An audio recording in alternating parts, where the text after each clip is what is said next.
The title of the paper today is Government Dead? The Future of Governance. I will mostly talk at a conceptual and abstract level. Governance without government, beyond government,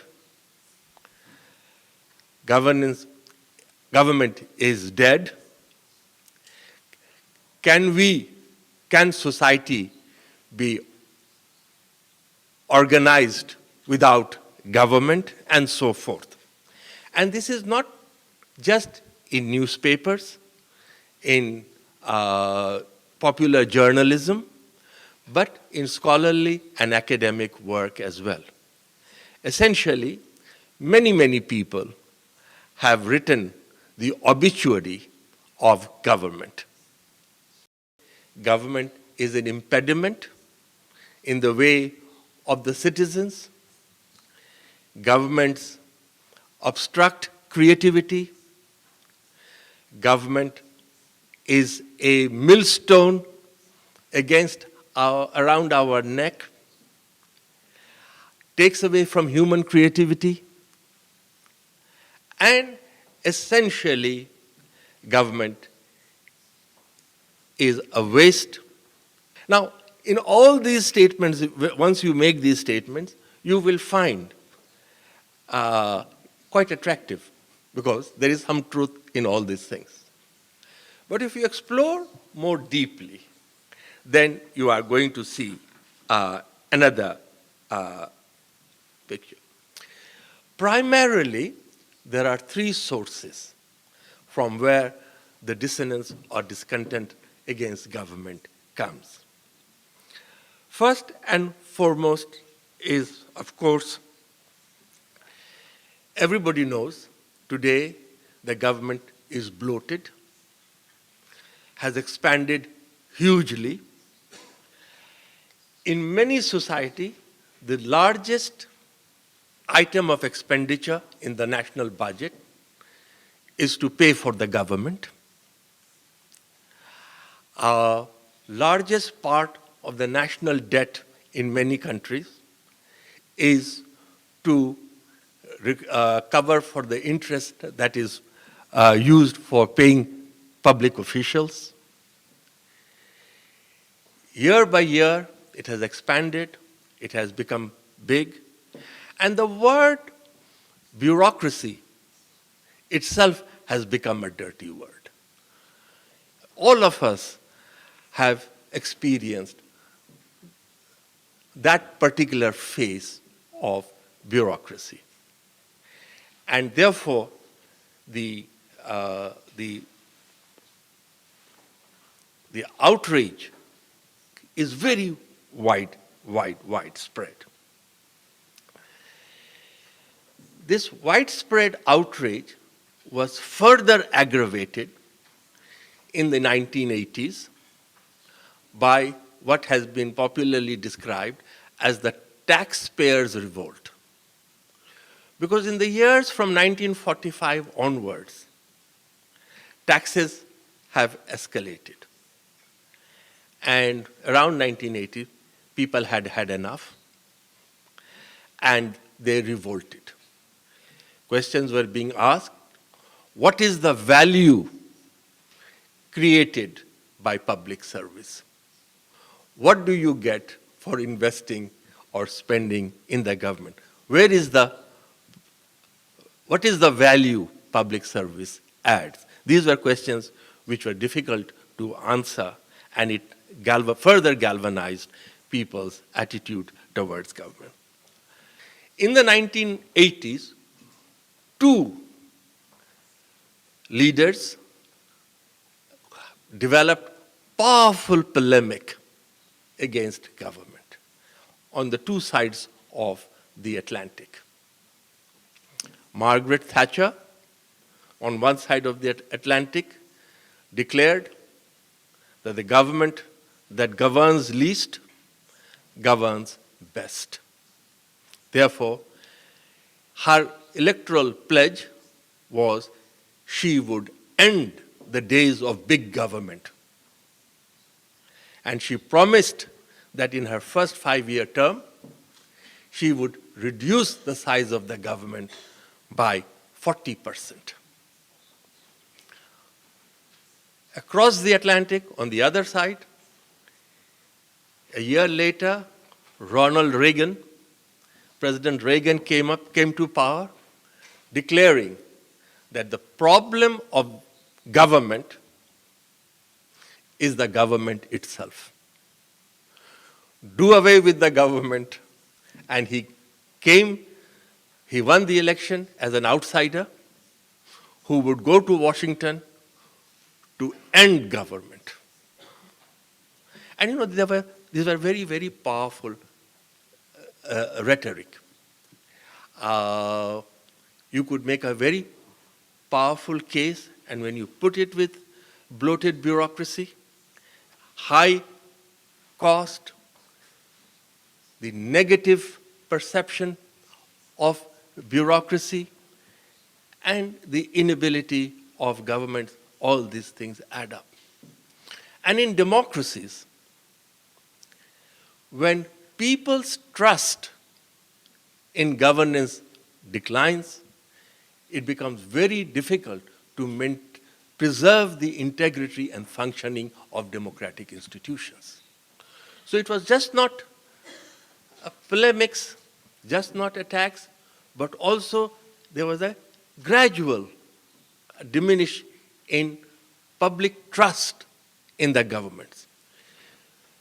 The number of people turning to vote has declined, is declining. Reason being, what is the point? You change the government, nothing changes. Young people are not coming forward to serve in the government. Many, many government jobs around the world today remain unfilled. So whichever way one looks at, one sees a lack of confidence. And to those who were concerned with democracy, those who are concerned with the welfare of the society, they began to realize that unless we did something to restore the credibility of the government, the very effectiveness or very survival of our society would be become questionable. Government historically has a very important and impressive record. Whenever a society was confronted with a problem, confronted with a challenge, confronted with a massive issue, citizens and people turned to the government to solve the problem. In the 19th century, in Europe, when people wanted to deal with illiteracy, it was the government they turned to remove mass illiteracy. When the society decided that citizens need health, people turned to the government. At one time, an operational state provided every service. Why? Because market did not or was not capable of providing or did not provide. Invariably, market does not provide a service that is not lucrative or profitable. But in the second half of the 20th century, large areas of services that used to be earlier provided by the government came to be provided by civil society, non-profit organizations, and the market. And therefore, as people began to think about reinventing the government, they noticed that on the ground, the reality had changed. There was no there was no clarity and there can be no clarity as to what the government should do, what the private sector should do, or what the non-profit should do. There is no a priori. Essentially, reinventors of government began to recognize the government's role was where the market failed.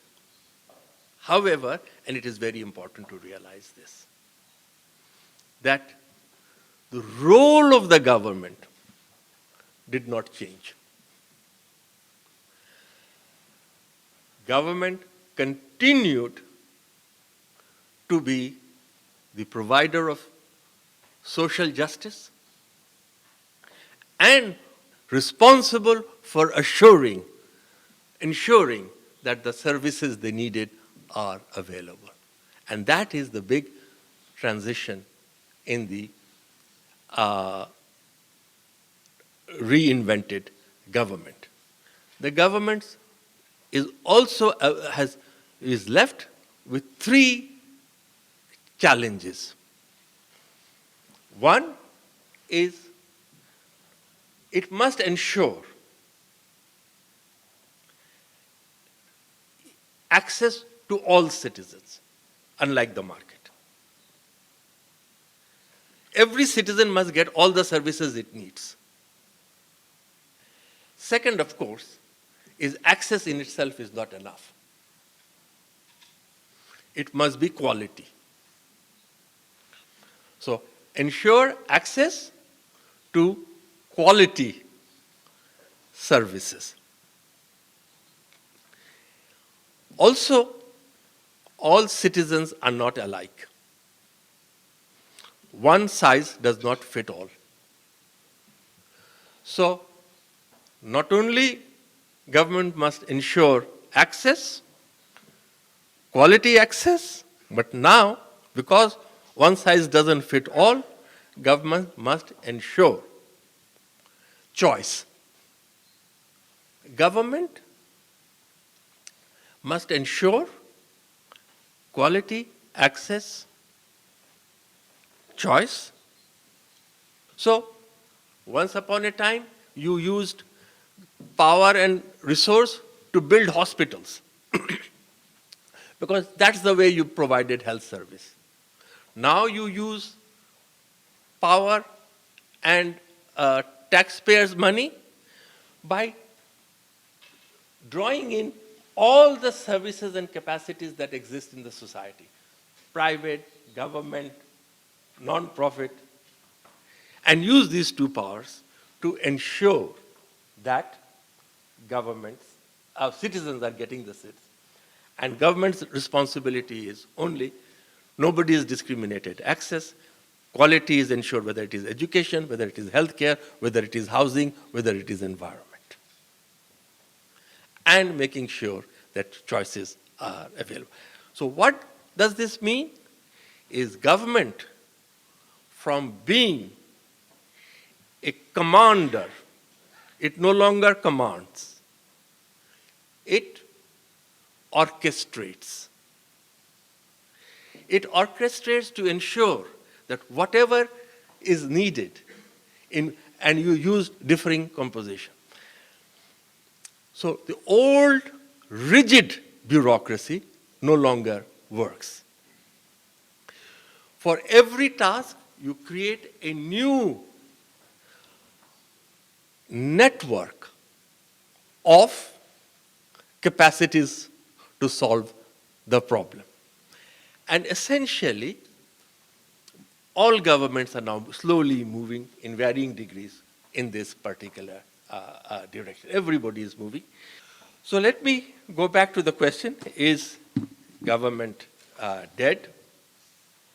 I will say, as the French philosopher had said, if God did not exist, human beings would have to invent it.